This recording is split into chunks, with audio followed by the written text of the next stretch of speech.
Chapitre 11. L'intrigue se noue. Sa visite faite à M. de Tréville, d'Artagnan prit, tout pensif, le plus long chemin pour entrer chez lui.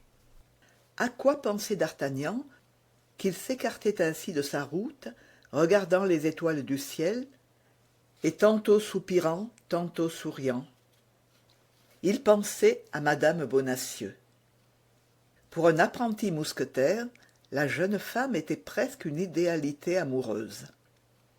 Jolie, mystérieuse, initiée à presque tous les secrets de cour, qui reflétaient tant de charmante gravité sur ses traits gracieux, elle était soupçonnée de n'être pas insensible, ce qui est un attrait irrésistible pour les amants novices. De plus, d'Artagnan l'avait délivrée des mains de ces démons qui voulaient la fouiller et la maltraiter, et cet important service avait établi entre elle et lui un de ces sentiments de reconnaissance qui prennent si facilement un plus tendre caractère. D'Artagnan se voyait déjà, tant les rêves marchent vite sur les ailes de l'imagination, accosté par un messager de la jeune femme qui lui remettait quelques billets de rendez-vous, une chaîne d'or ou un diamant. Nous avons dit que les jeunes cavaliers recevaient sans honte de leur roi. Ajoutons qu'en ce temps de facile morale, ils n'avaient pas plus de vergogne à l'endroit de leur maîtresse, et que celle-ci leur laissait presque toujours de précieux et durables souvenirs, comme si elles eussent essayé de conquérir la fragilité de leurs sentiments par la solidité de leurs dons. On faisait alors son chemin par les femmes sans en rougir. Celles qui n'étaient que belles donnaient leur beauté, et de là vient sans doute le proverbe que la plus belle fille du monde ne peut donner que ce qu'elle a. Celles qui étaient riches donnaient en outre une partie de leur argent, et l'on pourrait citer bon nombre de héros de cette galante époque qui n'eussent gagné ni leurs éperons d'abord, ni leurs batailles ensuite, sans la bourse plus ou moins garnie que leur maîtresse attachait à l'arçon de leur selle. D'Artagnan ne possédait rien. L'hésitation du provincial, vernis léger, fleurs éphémères, duvet de la pêche, s'était évaporée au vent des conseils peu orthodoxes que les trois mousquetaires donnaient à leur ami. D'Artagnan, suivant l'étrange coutume du temps, se regardait à Paris comme en campagne, et cela ni plus ni moins que dans les Flandres. L'Espagnol là-bas, la femme ici. C'était partout un ennemi à combattre, des contributions à frapper. Mais, disons-le, pour le moment, d'Artagnan était mu d'un sentiment plus noble et plus désintéressé. Le mercier lui avait dit qu'il était riche. Le jeune homme avait pu deviner qu'avec un niais, comme l'était M. Bonacieux, ce devait être la femme qui tenait la clé de la bourse. Mais tout cela n'avait influé en rien sur le sentiment produit par la vue de Madame Bonacieux, et l'intérêt était resté à peu près étranger à ce commencement d'amour qui en avait été la suite. Nous disons à peu près, car l'idée qu'une jeune femme, belle, gracieuse, spirituelle et riche en même temps, n'ôte rien à ce commencement d'amour, et tout au contraire le corrobore. Il y a dans l'aisance une foule de soins et de caprices aristocratiques qui vont bien à la beauté. Un bas fin et blanc, une robe de soie, une guimpe de dentelle, un joli soulier aux pieds, un frais ruban sur la tête, ne font point jolie une femme laide, mais font belle une femme jolie, sans compter les mains qui gagnent à tout cela. Les mains, chez les femmes surtout, ont besoin de rester oisives pour rester belles. Puis d'Artagnan, comme le sait bien le lecteur auquel nous n'avons pas caché l'état de sa fortune, d'Artagnan n'était pas un millionnaire. Il espérait bien le devenir un jour, mais le temps qu'il se fixait lui-même pour cet heureux changement était assez éloigné.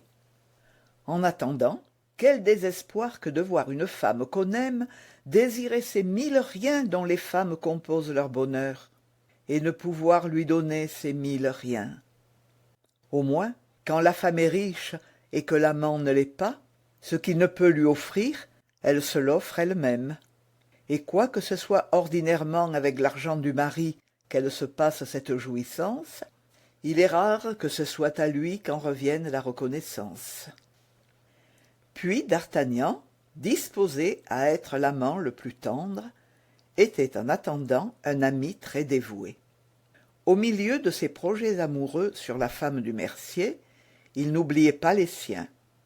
La jolie madame Bonacieux était femme à promener dans la plaine Saint-Denis ou dans la foire Saint-Germain, en compagnie d'Athos, de Porthos et d'Aramis, auxquels d'Artagnan serait fier de montrer une telle conquête. Puis, quand on a marché longtemps, la fin arrive. D'Artagnan, depuis quelque temps, avait remarqué cela. On ferait de ces petits dîners charmants où l'on touche d'un côté la main d'un ami et de l'autre le pied d'une maîtresse. Enfin, dans les moments pressants, dans les positions extrêmes, d'Artagnan serait le sauveur de ses amis. Et M. Bonacieux, que d'Artagnan avait poussé dans les mains des sbires en le reniant bien haut et à qui il avait promis tout bas de le sauver, nous devons avouer à nos lecteurs que d'Artagnan n'y songeait en aucune façon, ou que, s'il y songeait, c'était pour se dire qu'il était bien où il était, quelque part qu'il fût. L'amour est la plus égoïste de toutes les passions. Cependant, que nos lecteurs se rassurent. Si d'Artagnan oublie son hôte ou fait semblant de l'oublier, sous prétexte qu'il ne sait pas où on l'a conduit, nous ne l'oublions pas, nous, et nous savons où il est. Mais, pour le moment, faisons comme le Gascon amoureux. Quant au digne Mercier, nous reviendrons à lui plus tard. D'Artagnan, tout en réfléchissant à ses futurs amours, tout en parlant à la nuit, tout en souriant aux étoiles, remontait la rue du Cherche-Midi, ou Chasse-Midi, ainsi qu'on l'appelait alors. Comme il se trouvait dans le quartier d'Aramis, l'idée lui était venue d'aller faire une visite à son ami, pour lui donner quelques explications sur les motifs qui lui avaient fait envoyer Planchet, avec invitation de se rendre immédiatement à la Souricière. Or, si Aramis s'était trouvé chez lui lorsque Planchet y était venu, il avait sans aucun doute couru rue des Fossoyeurs, et n'y trouvant personne que ses 2 autres compagnons peut-être, il n'avait dû savoir ni les uns ni les autres ce que cela voulait dire. Ce dérangement méritait donc une explication, voilà ce que disait tout haut d'Artagnan.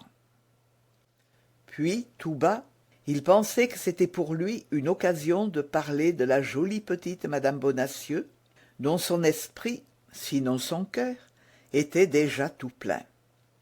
Ce n'est pas à propos d'un premier amour qu'il faut demander de la discrétion. Ce premier amour est accompagné d'une si grande joie qu'il faut que cette joie déborde, sans cela, elle vous étoufferait. Paris, depuis 2 heures, était sombre et commençait à se faire désert. 11 heures sonnaient à toutes les horloges du faubourg Saint-Germain. Il faisait un temps doux. D'Artagnan suivait une ruelle située sur l'emplacement où passe aujourd'hui la rue d'Assas, respirant les émanations embaumées qui venaient avec le vent de la rue de Vaugirard, et qu'envoyaient les jardins rafraîchis par la rosée du soir et par la brise de la nuit. Au loin résonnaient, assourdis cependant par de bons volets, les chants des buveurs dans quelques cabarets perdus dans la plaine. Arrivé au bout de la ruelle, d'Artagnan tourna à gauche. La maison qu'habitait Aramis se trouvait située entre la rue Cassette et la rue Servandoni. D'Artagnan venait de dépasser la rue Cassette et reconnaissait déjà la porte de la maison de son ami, enfouie sous un massif de sycomores et de clématites qui formait un vaste bourrelet au-dessus d'elle, lorsqu'il aperçut quelque chose comme une ombre qui sortait de la rue Servandoni. Ce quelque chose était enveloppé d'un manteau, et d'Artagnan crut d'abord que c'était un homme. mais à la petitesse de la taille, à l'incertitude de la démarche, à l'embarras du pas, il reconnut bientôt une femme.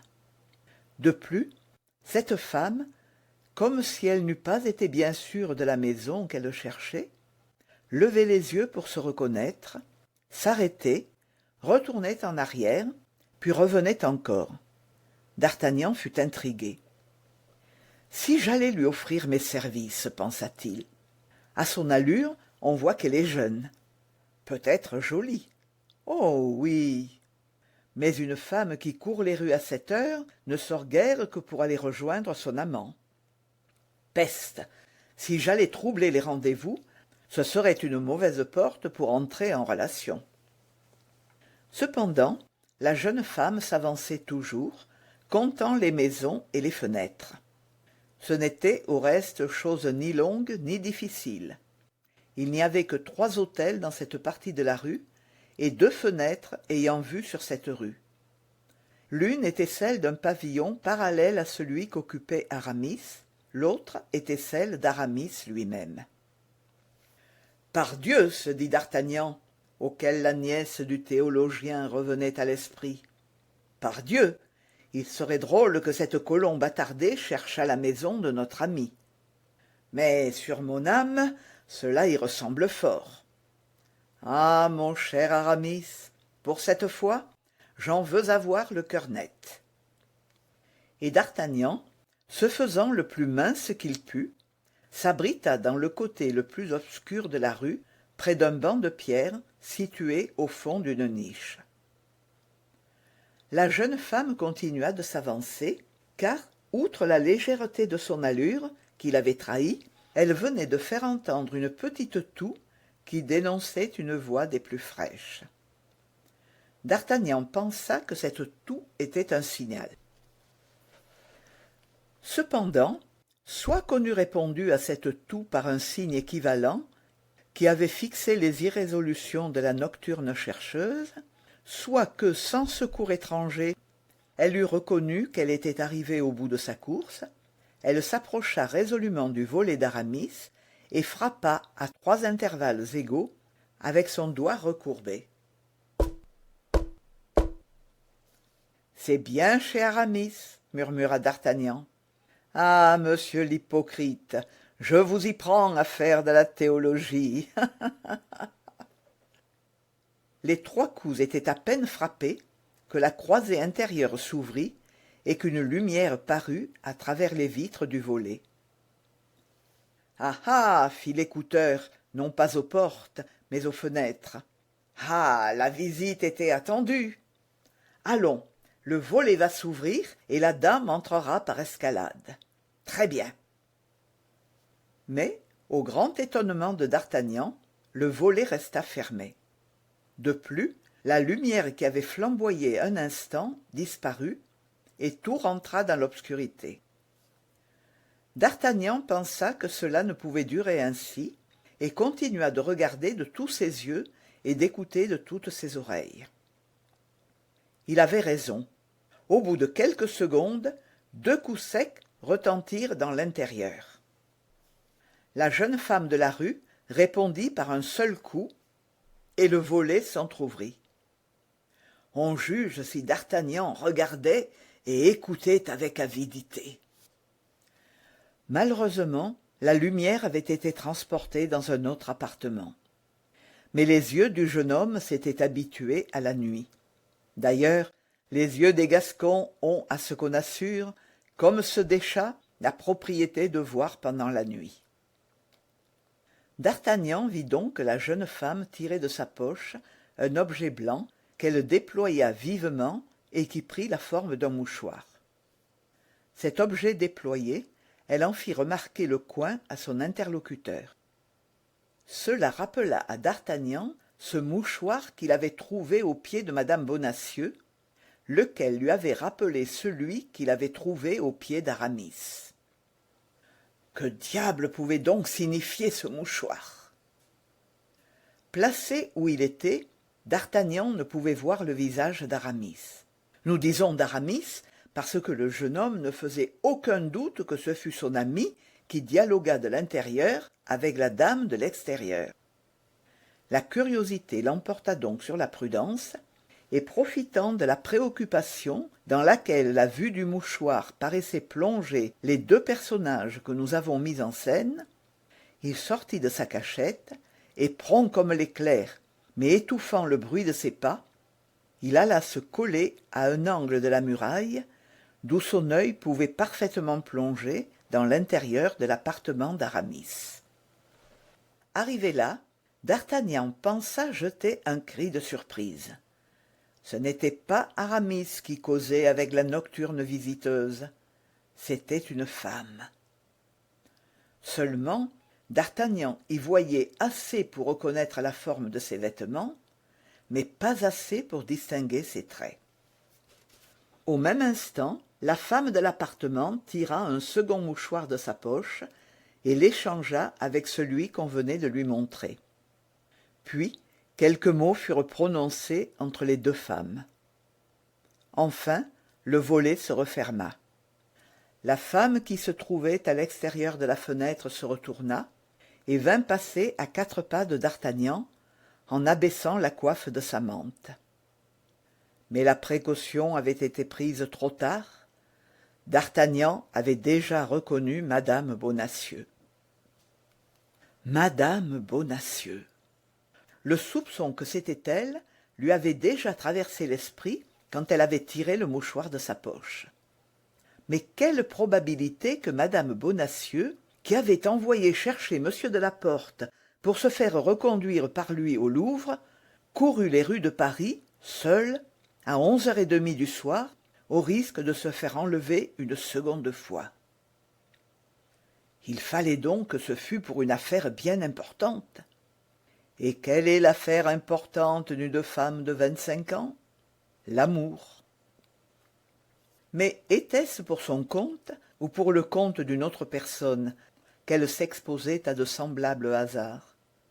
Voilà ce que se demandait à lui-même le jeune homme, que le démon de la jalousie mordait au cœur, ni plus ni moins qu'un amant en titre.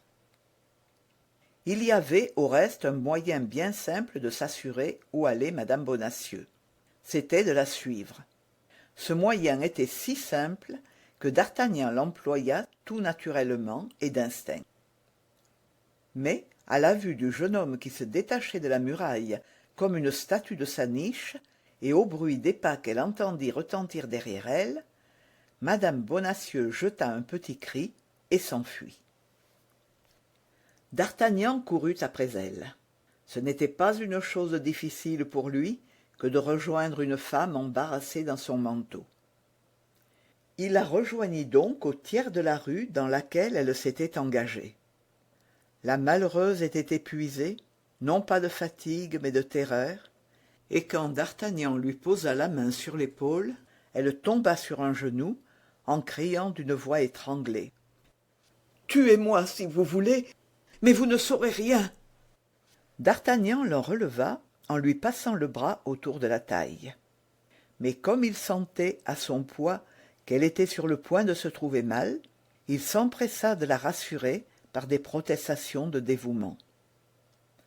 Ces protestations n'étaient rien pour Madame Bonacieux, car de pareilles protestations peuvent se faire avec les plus mauvaises intentions du monde. Mais la voix était tout. La jeune femme crut reconnaître le son de cette voix. Elle rouvrit les yeux, jeta un regard sur l'homme qui lui avait fait si grand-peur, et, reconnaissant D'Artagnan, elle poussa un cri de joie. « Oh, c'est vous, dit-elle. Merci, mon Dieu !»« Oui, c'est moi, dit D'Artagnan, moi que Dieu a envoyé pour veiller sur vous. » « Était-ce dans cette intention que vous me suiviez ?» demanda avec un sourire plein de coquetterie la jeune femme, dont le caractère un peu railleur reprenait le dessus, et chez laquelle toute crainte avait disparu du moment où elle avait reconnu un ami dans celui qu'elle avait pris pour un ennemi. « Non, dit D'Artagnan, non, je l'avoue, c'est le hasard qui m'a mis sur votre route.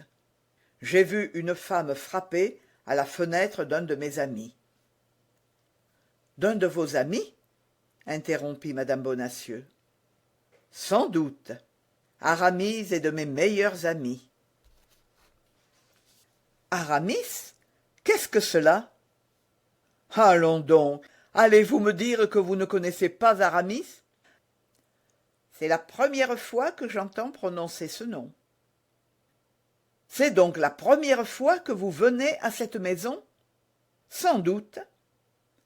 Et vous ne saviez pas qu'elle fût habitée par un jeune homme? Non. Par un mousquetaire? Nullement. Ce n'est donc pas lui que vous veniez chercher? Pas le moins du monde. D'ailleurs, vous l'avez bien vu, la personne à qui j'ai parlé est une femme. C'est vrai, mais cette femme est des amis d'Aramis. Je n'en sais rien. Puisqu'elle loge chez lui, cela ne me regarde pas. Mais qui est-elle? Oh, cela n'est point mon secret. Chère madame Bonacieux, vous êtes charmante, mais en même temps, vous êtes la femme la plus mystérieuse. Est-ce que je perds à cela? Non, vous êtes au contraire adorable. Alors, donnez-moi le bras. Bien volontiers. Et maintenant? Maintenant, conduisez-moi. Où cela? Où je vais? Mais où allez-vous? Vous le verrez, puisque vous me laisserez à la porte. Faudra-t-il vous attendre? Ce sera inutile. Vous reviendrez donc seul? Peut-être oui, peut-être non.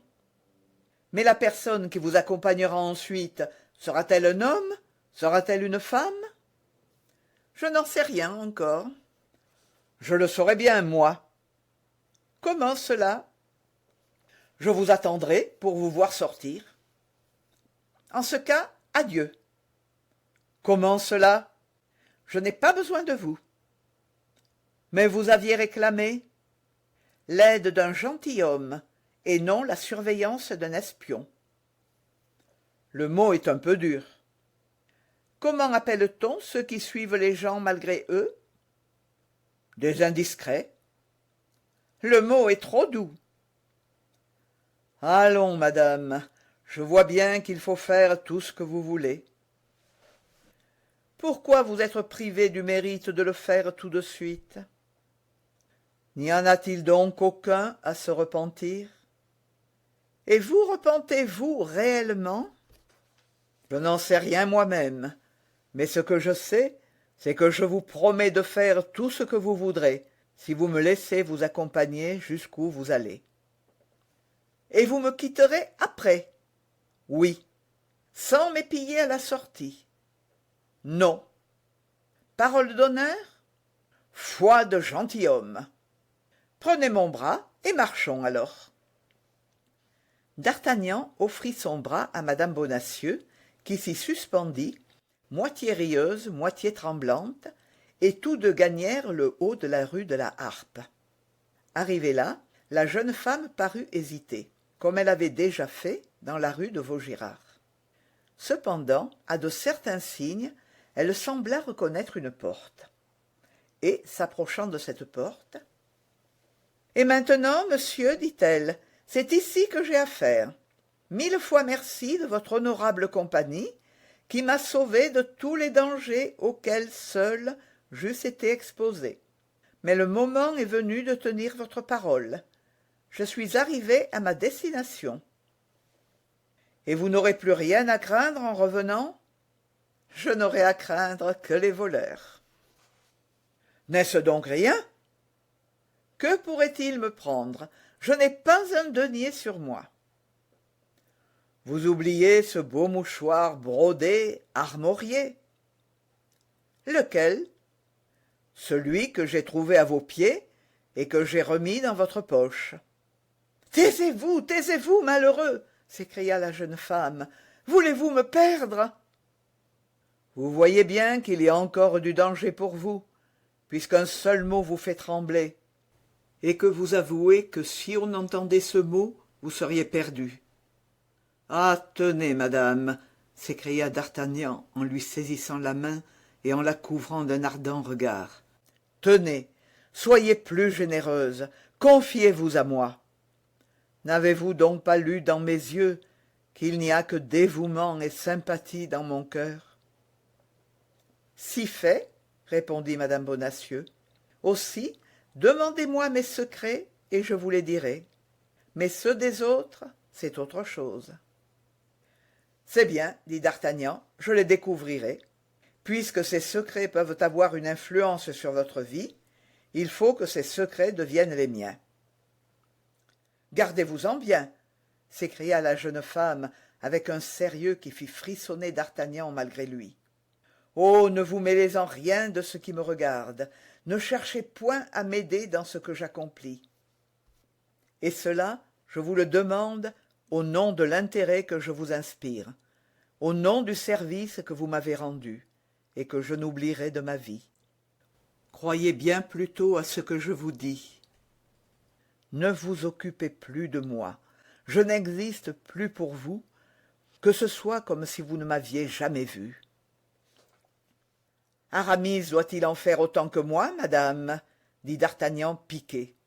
« Voilà 2 ou 3 fois que vous avez prononcé ce nom, monsieur, et cependant je vous ai dit que je ne le connaissais pas. Vous ne connaissez pas l'homme au volet duquel vous avez été frappé? Allons donc, madame, vous me croyez par trop crédule aussi. Avouez que c'est pour me faire parler que vous inventez cette histoire, et que vous créez ce personnage. » »« Je n'invente rien, madame, je ne crée rien, je dis l'exacte vérité. »« Et vous dites qu'un de vos amis demeure dans cette maison ? » ?»« Je le dis et je le répète pour la 3e fois, cette maison est celle qu'habite mon ami, et cet ami est Aramis. »« Tout cela s'éclaircira plus tard, murmura la jeune femme. Maintenant, monsieur, taisez-vous. »« Si vous pouviez voir mon cœur tout à découvert, dit d'Artagnan, vous y liriez tant de curiosité que vous auriez pitié de moi, et tant d'amour que vous satisferiez à l'instant même ma curiosité. On n'a rien à craindre de ceux qui vous aiment. »« Vous parlez bien vite d'amour, monsieur, dit la jeune femme en secouant la tête. C'est que l'amour m'est venu vite, et pour la première fois, et que je n'ai pas 20 ans. La jeune femme le regarda à la dérobée. « Écoutez, je suis déjà sur la trace, dit d'Artagnan. Il y a 3 mois, j'ai manqué à avoir un duel avec Aramis pour un mouchoir pareil à celui que vous avez montré à cette femme qui était chez lui, pour un mouchoir marqué de la même manière, j'en suis sûr. »« Monsieur, dit la jeune femme, vous me fatiguez fort, je vous le jure, avec ces questions. Mais vous, si prudente, madame, songez-y, si vous étiez arrêtée avec ce mouchoir, et que ce mouchoir fût saisi, ne seriez-vous pas compromise? Pourquoi cela?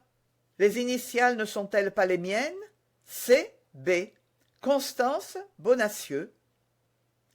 Ou Camille de Bois-Tracy. Silence, monsieur, encore une fois, silence. Ah, puisque les dangers que je cours pour moi-même ne vous arrêtent pas, songez à ceux que vous pouvez courir, vous. Moi? Oui, vous. Il y a danger de la prison, il y a danger de la vie à me connaître. Alors, je ne vous quitte plus. Monsieur, dit la jeune femme, suppliant et joignant les mains, monsieur, au nom du ciel, au nom de l'honneur d'un militaire, au nom de la courtoisie d'un gentilhomme, éloignez-vous. Tenez, voilà minuit qui sonne. C'est l'heure où l'on m'attend. Madame, dit le jeune homme en s'inclinant, je ne sais rien refuser à qui me demande ainsi. Soyez contente, je m'éloigne. Mais vous ne me suivrez pas, vous ne m'épierez pas. Je rentre chez moi à l'instant. Ah, je le savais bien que vous étiez un brave jeune homme, s'écria madame Bonacieux en lui tendant une main et en posant l'autre sur le marteau d'une petite porte presque perdue dans la muraille. D'Artagnan saisit la main qu'on lui tendait et la baisa ardemment. « Ah, j'aimerais mieux ne vous avoir jamais vu !» s'écria d'Artagnan, avec cette brutalité naïve que les femmes préfèrent souvent aux affecteries de la politesse, parce qu'elles découvrent le fond de la pensée et qu'elles prouvent que le sentiment l'emporte sur la raison. « Eh bien, reprit madame Bonacieux d'une voix presque caressante, et en serrant la main de d'Artagnan qui n'avait pas abandonné la sienne. « Eh bien, je n'en dirai pas autant que vous. Ce qui est perdu pour aujourd'hui n'est pas perdu pour l'avenir. Qui sait si lorsque je serai délié un jour, je ne satisferai pas votre curiosité. »« Et faites-vous la même promesse à mon amour ?» s'écria d'Artagnan au comble de la joie. « Oh, de ce côté, je ne veux point m'engager. Cela dépendra des sentiments que vous saurez m'inspirer. »« Ainsi, aujourd'hui, madame ?» ?»« Aujourd'hui, monsieur, je n'en suis encore qu'à la reconnaissance. »« Ah, vous êtes trop charmante, » dit d'Artagnan avec tristesse, « et vous abusez de mon amour. »« Non, j'use de votre générosité, voilà tout. Mais croyez-le bien, avec certaines gens, tout se retrouve. »« Oh, vous me rendez le plus heureux des hommes. N'oubliez pas cette soirée, n'oubliez pas cette promesse. »« Soyez tranquille, en temps et lieu, je me souviendrai de tout. »« Eh bien, partez donc, partez au nom du ciel. On m'attendait à minuit juste, et je suis en retard. »« De 5 minutes. »« Oui, mais dans certaines circonstances, 5 minutes sont 5 siècles. » « Quand on aime. »« Eh bien, qui vous dit que je n'ai pas affaire à un amoureux ?»« C'est un homme qui vous attend !»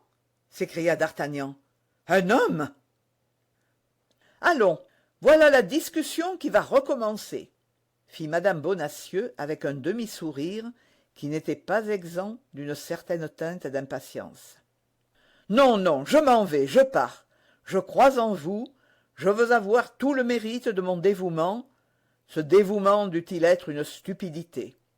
Adieu, madame, adieu. » Et comme s'il ne se fût senti la force de se détacher de la main qu'il tenait que par une secousse, il s'éloigna tout courant, tandis que madame Bonacieux frappait, comme au volet, 3 coups lents et réguliers. Puis, arrivé à l'angle de la rue, il se retourna. La porte s'était ouverte et refermée, la jolie mercière avait disparu.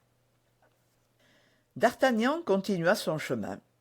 Il avait donné sa parole de ne pas épier madame Bonacieux, et sa vie eût-elle dépendu de l'endroit où elle allait se rendre, ou de la personne qui devait l'accompagner, d'Artagnan serait rentré chez lui, puisqu'il avait dit qu'il rentrait.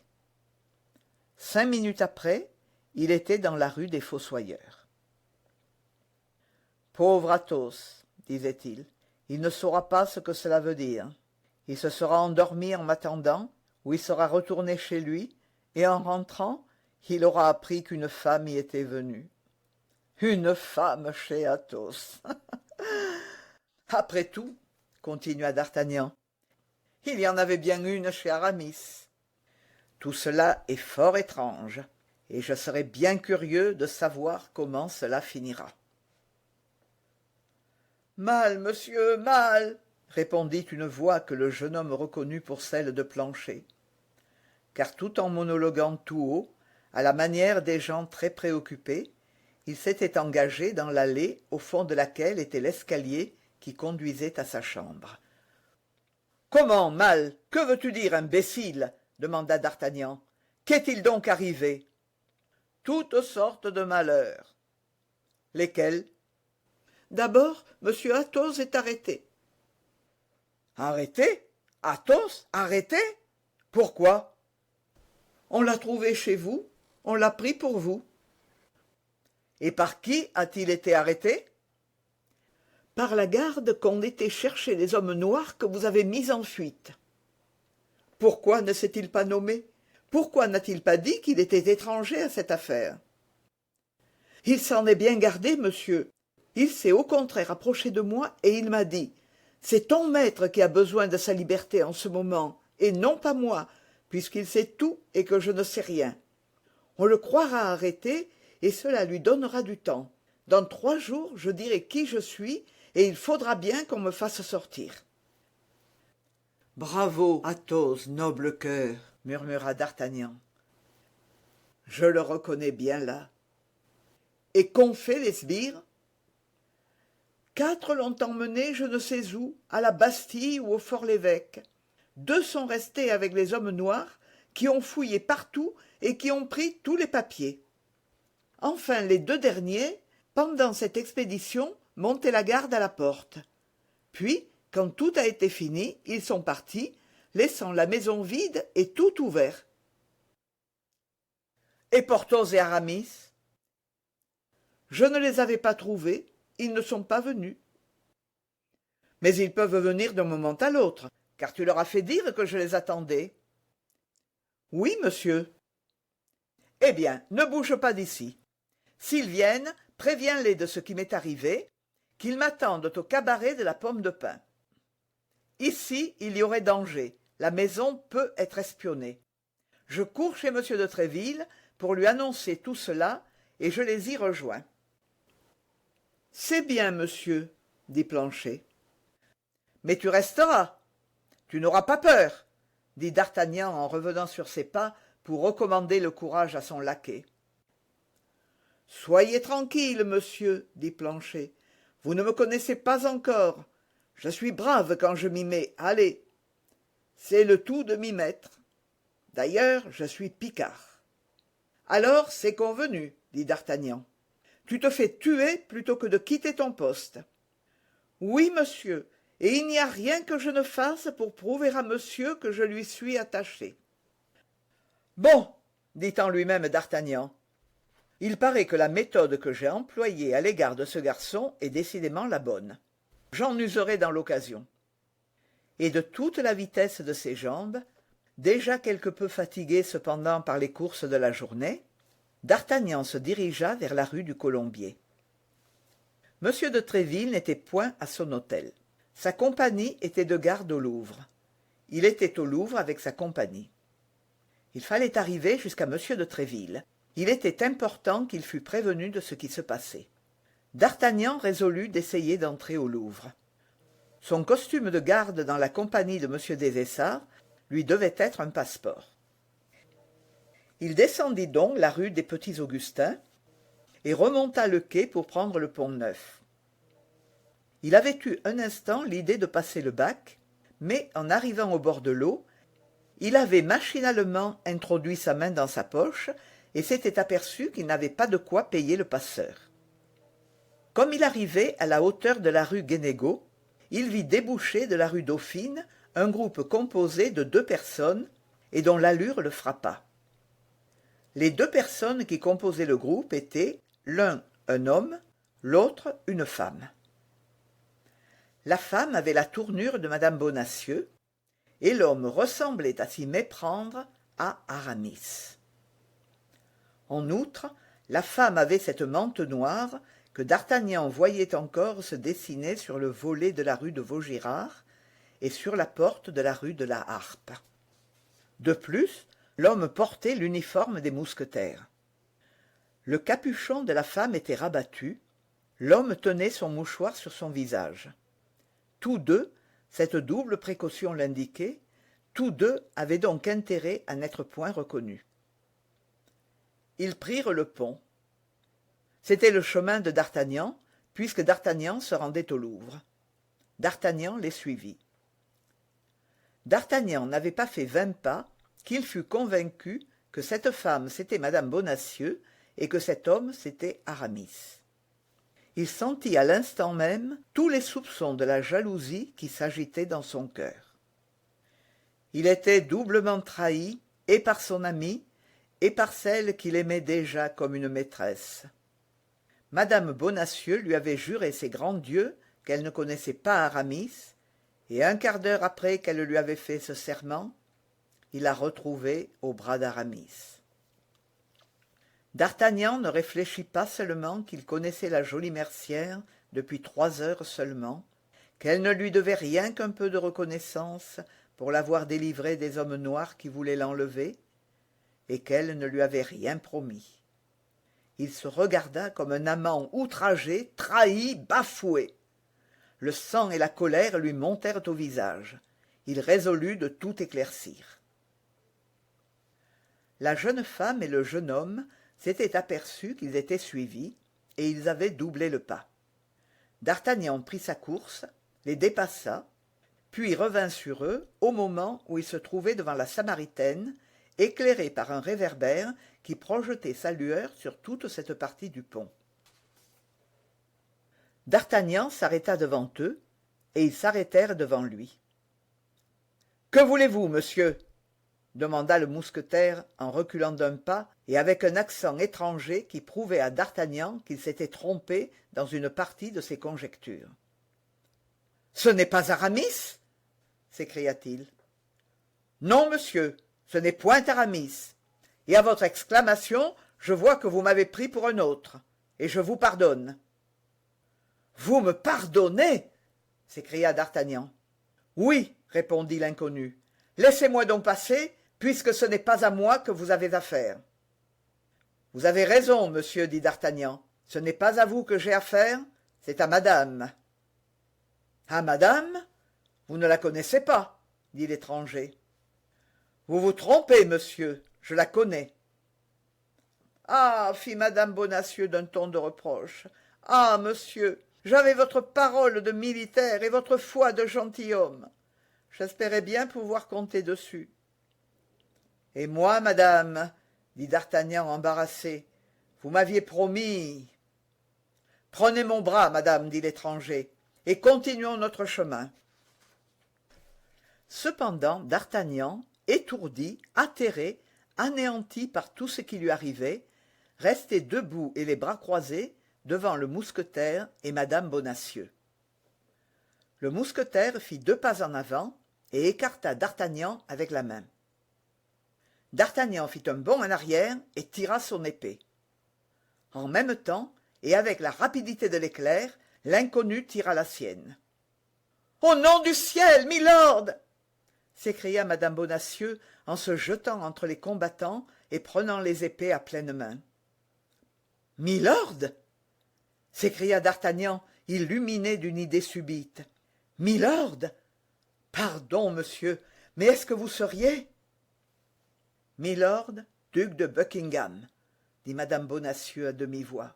« Et maintenant, vous pouvez nous perdre tous. »« Milord, madame, pardon, 100 fois pardon, mais je l'aimais, milord, et j'étais jaloux. Vous savez ce que c'est que d'aimer, milord. Pardonnez-moi, et dites-moi comment je puis me faire tuer pour votre grâce. » « Vous êtes un brave jeune homme, dit Buckingham en tendant à D'Artagnan une main que celui-ci serra respectueusement. Vous m'offrez vos services, je les accepte. Suivez-nous à 20 pas jusqu'au Louvre, et si quelqu'un nous épie, tuez-le. » D'Artagnan mit son épée nue sous son bras, laissa prendre à madame Bonacieux et au duc 20 pas d'avance, et les suivit, prêt à exécuter à la lettre les instructions du noble et élégant ministre de Charles Ier. Mais, heureusement, le jeune séide n'eut aucune occasion de donner au duc cette preuve de son dévouement, et la jeune femme et le beau mousquetaire rentrèrent au Louvre par le guichet de l'échelle, sans avoir été inquiétés. Quant à D'Artagnan, il se rendit aussitôt au cabaret de la Pomme de Pin, où il trouva Porthos et Aramis qui l'attendaient. Mais, sans leur donner d'autre explication sur le dérangement qui leur avait causé, il leur dit qu'il avait terminé seul l'affaire pour laquelle il avait cru un instant avoir besoin de leur intervention. Et maintenant, emportés que nous sommes par notre récit, laissons nos 3 amis rentrer chacun chez soi, et suivons dans les détours du Louvre le duc de Buckingham et son guide.